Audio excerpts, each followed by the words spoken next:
My name is Kelvin Nyakundi. Now, we have it lined up for you. We're going to be starting with the East African Breweries Limited, which is EABL, has committed over $30 million to sustainability initiatives through 2024, which is a bold step underscored by the recent launch of its fourth sustainability report. Now, the launch highlighted EABL's broader impact in the community, including job creation initiatives aimed at generating 5 million jobs across the region. The manufacturer is dedicated to fostering inclusion and diversity, particularly in agricultural partnerships that support over 60,000 farmers, of which 40% are women. I think the first one, we are mothers, so that takes first priority, and that's why internally in the organization we've tried to be pro-women.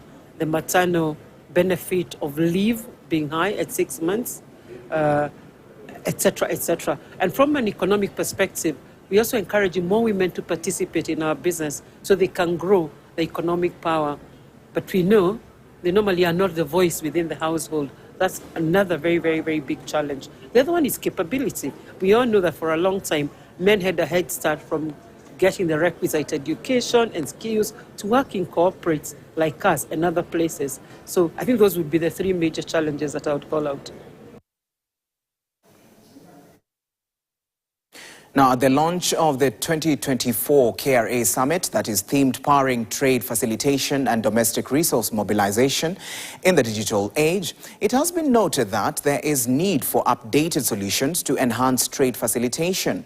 Now, in the event attended by key stakeholders, Cabinet Secretary, which is Musalia Mudavadi, noted that trade facilitation and domestic resource mobilization are essential pillars of economic development, and that the government should invest in capacity building and technical skills, training for public servants to fully leverage technologies and maximize the gains from innovation. Therefore, is a crucial platform for us to navigate the complexity